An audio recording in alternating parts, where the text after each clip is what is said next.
YouTube. What's up, YouTube fam? How are you all? Happy Sunday. Hope everything is going great.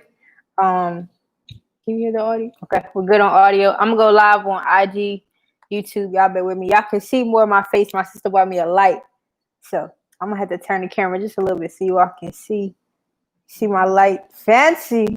So now I'm bright. You can't miss me. Let's go live on IG as well. Make sure y'all can hear me too. What's going on, IG?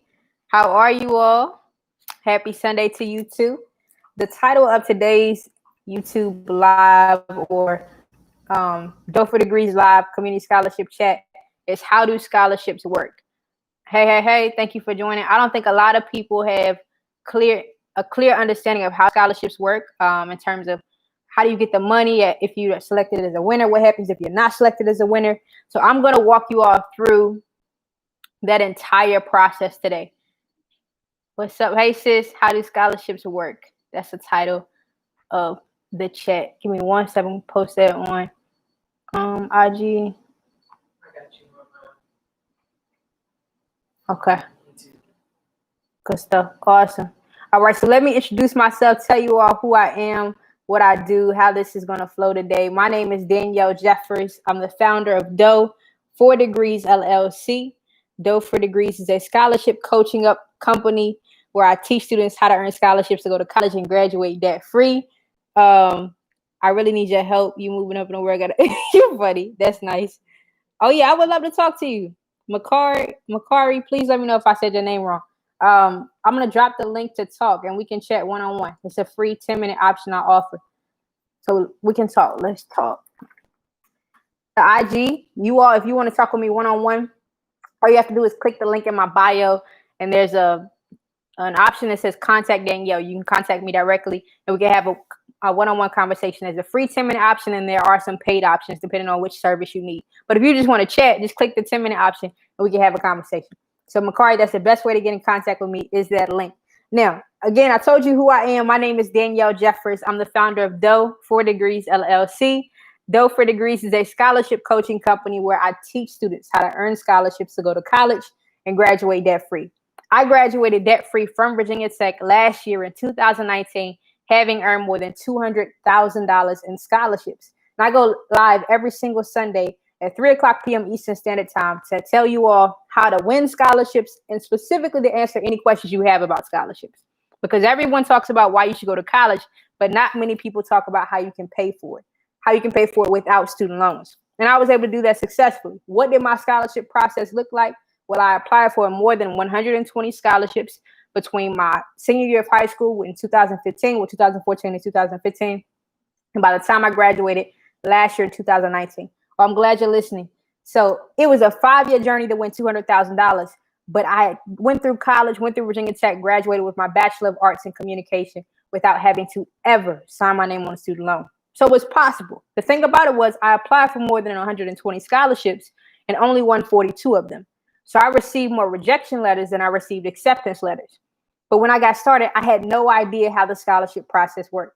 No idea how to really find scholarships, no idea what to do if I won a scholarship. It was all trial and error. And I learned as I went throughout the process. In this video today, I'm going to explain to you how scholarships work. I just saw your request come in. Awesome. Thank you. So it's often asked, well, if I win a scholarship, does a check come directly to me? Which scholarship should I apply for? I'm going to walk you through that step by step. You want to be? Oh, you're good. Okay. You're good. I'm going to walk you through it step by step so you know exactly how scholarships work. By the time you finish watching this video, and it's going to be 30 minutes. We rock out for 30 minutes every Sunday at 3:00. By the time you finish watching this one, you will be set and ready to share this video with someone just in case they don't know how scholarships work and they'll have a clear understanding of what happens. All right. So at any point in time, if you have a question, let me know. Drop it in the comment section. If you want me to go back on something, what's up, Peace Carrie Bay? Let me know. I'm more than happy to help you. So let's get started. Scholarships are one of 4 forms of financial aid to pay for college. Financial aid is simply assistance given. What's up, Courtney? Assistance given to a student to help them pay for their college education. That's the definition of financial aid. Now, financial aid is broken down into 4 categories. I'll write that in the chat. You want to write it on IG? Okay. Both? Okay. Okay, I got it on IG. Yeah. All right, gotcha. That's my sister. She's helping me, y'all. So the 4 forms of financial aid. Again, financial aid is simply money given to a student to help them pay for their college education. The 4 forms of financial aid. The first one are scholarships. The second one are grants. The third one, loans. And the fourth one, work study. Okay, those are the 4 forms of financial aid. Scholarships, grants, loans, and work study. 4 forms of financial aid. Let me drop that on IG so you all have that note as well. Okay, now that you understand there are 4 types of financial aid. All of those 4 types of financial aid come from the federal government. Those are the 4 types of financial aid the federal government can offer you. They often tell you to apply for the FAFSA, the Federal Application for Free Student Aid. FAFSA, F-A-F-S-A, the Federal Application for Free Student Aid. What is a FAFSA? FAFSA is a government document that is available beginning October 1st of every year that requires your parents' tax information if you're a dependent, as well as your tax information. So they want to assess the household income. How much money does the household bring in together? So therefore, the government can determine how much money that student is eligible to receive to help them go to college. Now, if you do not submit your FAFSA, the government is not able to offer you federal grants. It impacts your ability to win institutional grants. I'm going to explain what grants, work study, all that stuff is. I'm going to explain it to you. It impacts your ability to win federal loans. You will not receive a federal loan if you do not complete the FAFSA, as well as your ability to obtain federal work study. All right. Now, in the simplest way, let me break this down. The lower your household income. So if your household brings in, let's say, for instance, only $25,000 a year, you probably qualify for more federal financial aid. Meaning, if you don't bring in a lot of money in your household, you will possibly receive more money from the federal government to help you pay for college. If your parents bring in, or if your household income is extremely high, and that varies based on the geographic area. So let's say your parents bring in $100K a year. That may not be a lot in California, but in the southern part of Virginia, where I'm from, South Central Virginia, Danville, if your household is bringing in $100,000, you're looked at as wealthy, as rich. And so it just varies based on where you live. But if your household income is high, based on what the federal government assesses for that geographic area, then they won't offer you as much money, but it's extremely important that you still submit the FAFSA. Why should you submit the FAFSA, even if your parents make a lot of money? And you don't like, well, I'm not going to get any money, because scholarships often ask students to provide proof of submission of the FAFSA, whether or not it's a need-based scholarship or not, whether or not they need to know your parents' income. They may still ask for proof of submission. So this is the thing. Just go ahead and submit the FAFSA anyway. Now, if it opens on October 1st, you want to do your best to get it done and get it in by October 30th. That means it is July 12th today. It's July 12th. You have plenty of time between today and October 1st to get the this should be a 2019 tax return, I believe. The 2019, your parents' 2019 tax return, as well as your 2019 tax return if you work anywhere. To gather all those documents together, you can simply visit, let me make sure I tell y'all the right link. FAFSA. It's FAFSA.edu. Give me 1 second. I'm Googling it to make sure I tell you all the right link to go to. Simply go to studentaid.gov. My sister will type it in YouTube. I'm going to type it in studentaid.gov. Simply go to studentaid.gov. Oh, I didn't finish typing it. Hold on, IG. To learn more information about the FAFSA, how it works, why it's important that you submit it. But let me define the 4 different types of financial aid to you. So beginning with scholarships. Scholarships are the only form. No, they're not. Scholarships are one of, let me say this the other way. There are 3 types of financial aid that you do not have to pay back. Scholarships, grants, and work study. Loans are the only form of financial aid that you do have to pay back. And which option do people usually utilize the most? Loans. 3 different types you don't have to pay back, but most people take out loans. Scholarships are the best form of financial aid, in my opinion, because it's based on what the student can tell their story, and there's no cap on how much you can win. You can apply for as many scholarships as you want to and win as much money as possible. Now, your school may not allow you, let's say the bill for the semester or for that year for you to go to college is $40,000 and you end up winning $100,000 in scholarships. I've had that situation.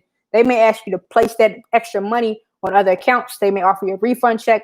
All of that is taken into consideration. You may not receive every dollar that you win, but you can apply for as many scholarships as you want to. You have the most control or autonomy over the scholarship process. You could play to your strengths when you apply for scholarships. So I'm gonna give you a game plan for that after I explain these other three forms of financial aid. Now, grants, they're automatically matched to students based on their eligibility. What does that mean? That means you may qualify for a grant if you're an in-state resident who attends an in-state college. I received 2 grants from Virginia Tech every year I was in school because I was a resident of Virginia and I went to an in-state school. You may receive a grant if you're a lower income student who attends a certain college. There are so many different reasons why you could run a grant. I'm not going to dig into that today, but I'm going to let you know grants are matched to you automatically based on your eligibility. Now, how do they determine if you're eligible for a scholarship? Well, it's usually, for a grant. How do they determine if you're eligible for a grant? It's based on the information you submit in your FAFSA. That's the first way they go. First thing they look at, the FAFSA. So go ahead and do the FAFSA, regardless of if you think you'll win the money or not. Just go ahead and submit the FAFSA. Now, work study. Work study is given to need-based students, those who demonstrate a financial need that they need assistance to pay for college. That's what work study is. What happens is you agree to work on campus in the library, in the dining hall, what have you, and they pay you for the number of hours you work. That money is paid directly to you to help you pay for your college expenses. So if you are work study, if you participate in work study and you work in the library for 10 hours a week and you make $10 an hour, that's $100 per week, and that money's that check is cut to you. However, they cut the checks bi-weekly, monthly, what have you, to help you pay for college. And you can use it to pay on your student loans. You can use it to pay for food, buy a winter coat, whatever you need to do. That's how work study works. Now, if your parents bring in a lot of money, if your household income is extremely high, you probably won't win. You probably won't qualify for work study. But I have seen students I worked with in the past see if they can do work study through their professor, and then they make out an agreement with the school and they are still able to utilize federal work study. That's something you're going to need to talk with your institution about. I don't really know the strategy to tell you how to do that, but I'll help to the best of my ability. All right, now let's look at loans. Loans are the only form of financial aid that have to be repaid. They are written to you. You are responsible for repaying them. Now, what most colleges have started doing, the federal government will offer you 2 types of loans, usually. A direct unsubsidized student loan and a direct subsidized student loan. What is the difference between an unsubsidized student loan and a subsidized student loan? Let me type that. Unsubsidized versus subsidized student loans. Subsidized. So you're funny. Subsidized. Loans. Unsubsidized and subsidized loans. What does that simply mean? Okay. Awesome. So an unsubsidized loan means you have to pay the interest on the loan while you're in school. That's right. The federal government will cut you a check to help you pay for the cost of your education for a semester. But while you're in classes, that loan is gaining interest and you're responsible for paying it back.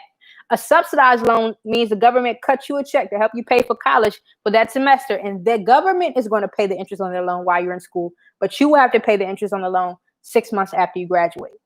That's the difference between the two. So those are 4 types of financial aid. Now, how do scholarships work? I've told you the scholarships are one of 4 types of financial aid. Explain the differences between the 4. So here's how scholarships work. Scholarships, there are 4 different types of scholarships: institutional, regional, national, and local. I'll say it again. 4 different types of scholarships. 4 types of scholarships. I hope y'all taking notes. I know I'm giving you a lot of information. 4 types of scholarships. Institutional, regional,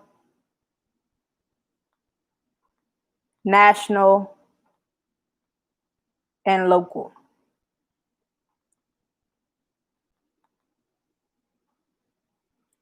Those are the 4 different types of scholarships available to you to apply for.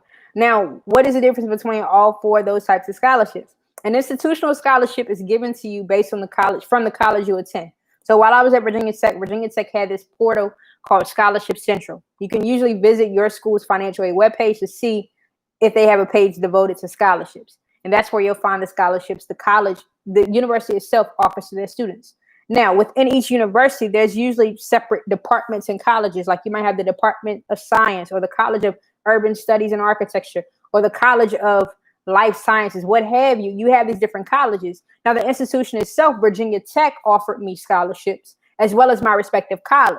So I was in the College of Liberal Arts and Human Sciences where I was a communication major. So when I was in school, I won institutional scholarships from all 3 of those levels: the university itself, my respective college, and the Department of Communication. So you have a lot of options to choose from when you look at an institutional scholarship. Now, a regional scholarship is given to a student who resides in a particular region of the United States. So for instance, I am from Virginia. I'm from the mid-eastern part of the United States. I won a lot of scholarships for living in that part of the region. Or I was from South Central Virginia.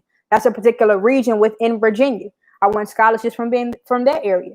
I won scholarships for attending a school in Southwest Virginia, a different region of the state of Virginia. How do you find all these different scholarships when you're looking at regional scholarships? Simply search Google. Search scholarships for Virginia residents. Scholarships for South Central Virginia residents. Scholarships for students who go to college in Southwest Virginia. I mean, you just plug and play, depending on what your situation is. If you go to California, you're from Southern California. Scholarships for students from SoCal, Southern California, whatever, however you want to say it. Now let's look at this. A national scholarship is given to a student who is a citizen of a particular nation. So as a student of the United States, there are national scholarships available for students who identify as U.S. citizens. Coca-Cola Scholarship, McDonald's Scholarship, the Youth Financial Literacy Foundation Scholarship. If you're familiar with my YouTube channel, I've talked about that quite a bit. There are so many different scholarships available for students from a particular nation. Now, if you're an international student and you're going to a college in the United States, but you're coming and you are from a different nation, you can still apply for scholarships. There are scholarships available for students from Israel, scholarships available for students from Dubai. I mean, so many different scholarships. You just have to do your research. And that's the biggest part of the process, doing your research and finding the ones that are best fit for you. So you have to, once again, go to Google and search scholarships for students from Dubai, scholarships for students from Israel. Do your research. All right. Now, the last one, local. Local scholarships are given to students from a particular area or the surrounding regions. I'm originally from Danville, Virginia, South Central Virginia. That is right on the border of North Carolina. I reside in Northern Virginia right now, about 45 minutes from DC. When I was in high school, I applied for more than 30 scholarships in 5 months and won 14 of them, totaling more than $100,000. 75% of the scholarships I won were local scholarships. They came from Danville or the surrounding areas. If you're in high school and you're trying to win scholarships, definitely talk to your guidance counselor. Last week, I gave you a whole strategy on how to prepare to pay for college from ninth grade up until the time you graduate. And that included a game plan on how to communicate with your guidance counselor in 11th grade. Go watch last week's live to get all the information. But if you are in high school, definitely do your research based on news websites. They usually put out the scholarship options available. Your guidance counselor has the biggest database. If you attend a particular high school, look at the surrounding high schools and see what their guidance counselors are telling their students. If you're in college trying to figure out how to pay for college based on local scholarships, you want to see what your local community is offering. I went to college in Blacksburg, Virginia. I was doing community service in the area, so therefore I had connections in the area, and I would apply for scholarships for students who were attending Virginia Tech from the local community. That may have come from the Rotary Club. That may have come from the local community foundation in Blacksburg, Virginia, or the Women's Club in Blacksburg, Virginia. You just never know. You just really have to do your research, okay, and figure them out. Now, how do scholarships work? So you find the scholarship that's the best fit for you. What's up, Kendall? You apply for it. You sit down, you knock out the application, you write the essay. I've given you several tips on how to write a winning scholarship essay. You just do your best. You apply for it and you submit it on time. Do not submit the scholarship late. They usually don't consider those applications. Plus, it's not a good look if you're turning your scholarship beyond the due date. You want to be early or on time. If you submit the scholarship the day is due, I did it several times. You're still on time. I don't encourage you to submit it the day is due, but if that's all you have, if that's how you execute, that's how you execute. Just make sure you do a great job. All right, so once you've submitted the scholarship, now usually each scholarship website or the organization responsible for awarding the scholarship, they have on their website information about when they're going to notify students of the winner. Quite a few of the scholarships on my spreadsheet. It's called Dough for Degrees, $2 billion plus scholarship spreadsheet. If you have not accessed that, please go to doughfordegrees.com. That's the name of my company, DOUGH, the number 4, degrees with an S.com. And go download your copy of the spreadsheet. Once again, doughfordegrees.com. If you go visit my website, you will see a pop-up that says enter our scholarship email updates list. Type in your first name and enter your email address, and you should receive that list within the next 10 to 15 minutes. More than $2 billion in scholarships that you can apply for. Perfect way to get started. All right. So once you submit it, they tell you when they're going to notify you. Now, most scholarship organizations, I'm telling you what most of them do. They only notify the winners. And they usually specifically say that we're going to notify the winners on July 15th. We're going to notify the winners on September 15th, whatever. If you did not win, you probably won't hear from them. Don't take it to the heart. Just know that you have to keep working. I told you I applied for more than 120 scholarships and only won 42 of them. But thank you. I will. You be safe too, Kendall. I only won 42 of them. So I didn't hear back from a lot of people. But you can't get so caught up on waiting to hear back from people that it stops you from submitting the ones you're supposed to submit. That's why I say you should average at least 3 submissions per week. And you should find 5 scholarships every day. Because what will happen is you'll be so tunnel vision and focused on executing, just getting in these applications. And then you just start hearing back from people and you're like, oh, I forgot I applied for that one. That happened to me so much. I just got so tunnel vision and locked into knocking out each application, was submitting about 3 a week. Sometimes it was 4 or 5 a week. I forgot that I had applied for one. And then I heard back from them 2 months later and they told me I won $5,000. And I'm like, oh, wow. I forgot the ones that I lost, but I was focused on the ones that I did win. Grateful for those.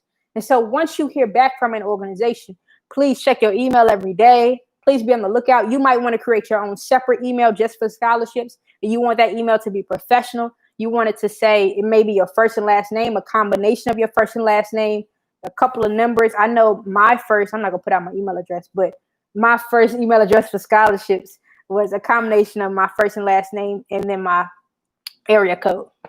Simple. Very simple. If you looked at the email, you knew it was probably me. So I'm telling you, it's extremely simple to knock it out, to create your scholarship email. So you submit it, you hear back from them. Now this is the challenge a lot of students have. After you've been selected as a winner, where does the money go? That's everyone's question. When are they going to give me the money? Well, does the money come to me? Am I allowed to get $5,000? Every scholarship is different. Some scholarships send the money directly to the students. Other scholarships send the money to the institution. 98% of the scholarships I won, they sent the money to the institution. And they gave me steps on what I needed to do to receive the money by a certain date. Now, this is my first suggestion to you. Once you find out that you want a scholarship, you want to prepare your thank you letter to that organization. A thank you note or thank you letter to express your gratitude. And already have several copies of your acceptance letter, several copies of proof of enrollment. If you have your schedule, already have batches of those documents ready to email and mail off if necessary, because they're usually going to ask for proof of enrollment, a proof of acceptance, and they want to know where they need to send the money.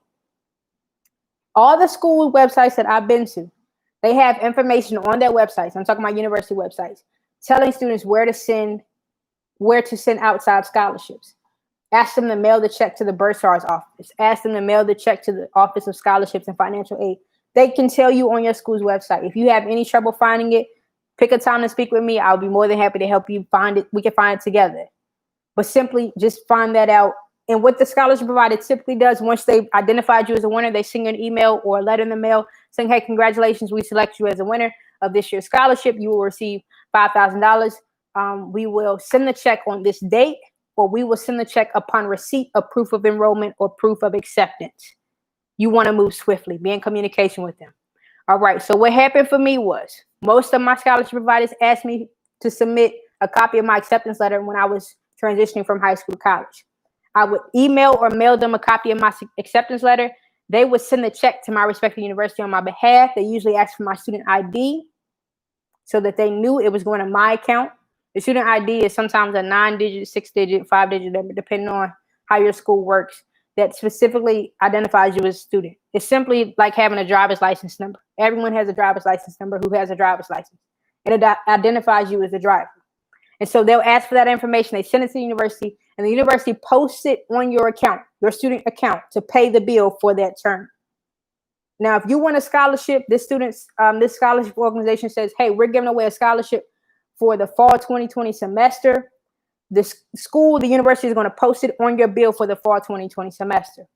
What you need to be aware of is the payment deadline. When does your school say your fall 2020 semester bill has to be paid in full?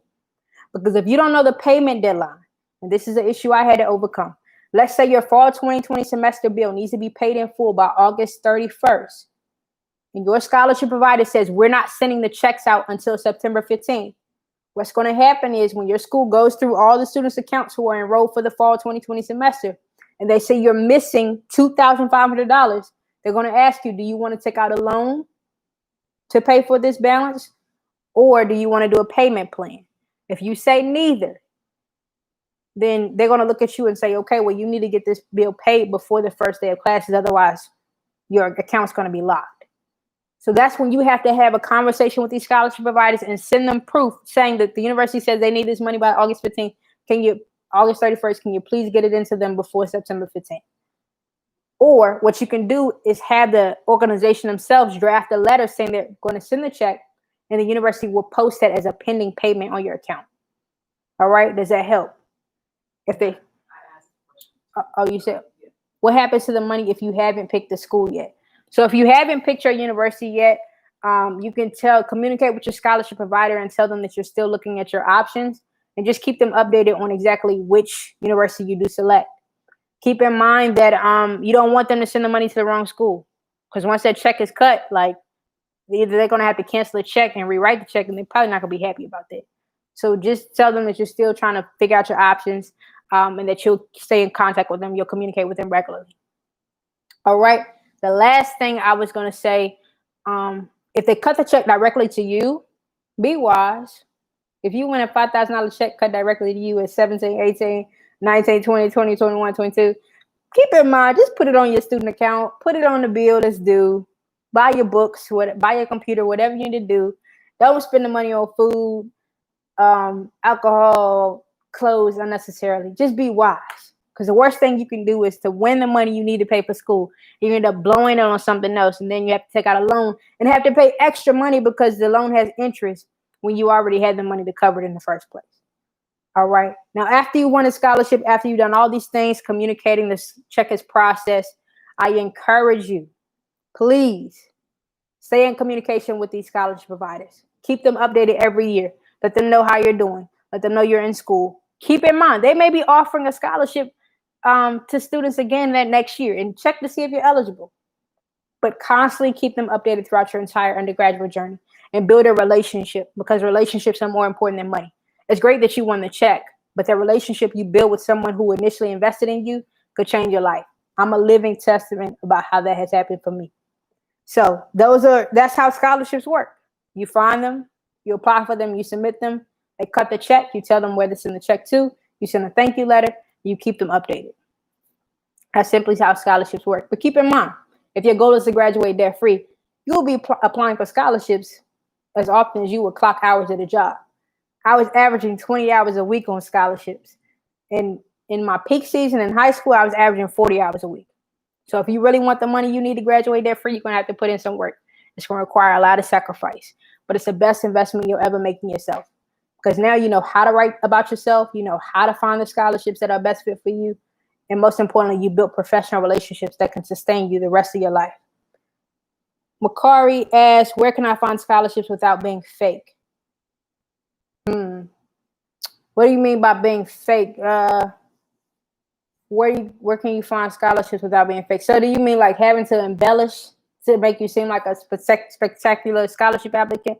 If that's what you mean, then my suggestion is simply play to your strengths. If you've done a lot of community service, find scholarships to actually elaborate on that.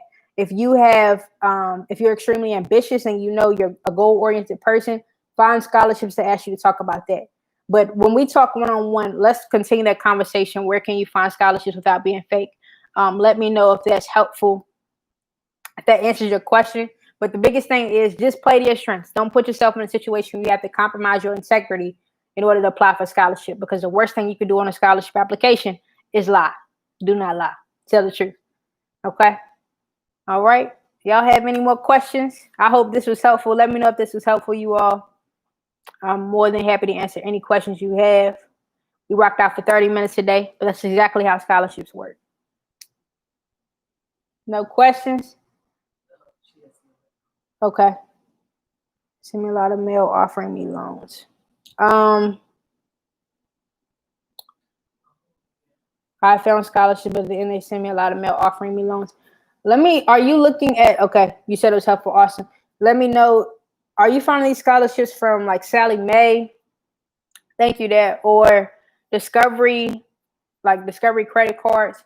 We're gonna have to talk one-on-one about this, but if you're using sites like FastWeb Scholarship, FastWeb, Scholarship 360, Unigo, let me type these in the thing. My sister's got it on YouTube. Yeah, you type it in on IG, and then I'll type it in on YouTube because I don't know what you're saying. You want away from Sally? Okay. And I'm glad you do. A lot of people should. Yes, she is. If you're finding scholarships like that, then they shouldn't be sending you a lot of information about loans. We'll talk about it one-on-one and figure out what the situation is, and we'll work through it. All right. To everyone else, thank you for joining this Sunday. I'm glad. FastWeb, but I don't find a lot of good scholarships. Okay, we're going to have to refine your scholarship search and look for more local and regional scholarships, and then from there, go to institutional and national. So that'll be a personal one-on-one conversation we'll have, and I'll give you a game plan during our conversation to figure out what we need to do. But anyone else, leave a comment. Let me know. Leave a comment on one of my videos. You all have the information to contact me directly. I'm more than happy to help you. More than happy to help you make sure that you understand how scholarships work, you're submitting the best quality applications that you can, and that you're on track to graduate debt-free. It's not easy. It's not easy at all, but it's worth it. I'll talk to you all soon. Have a great Sunday.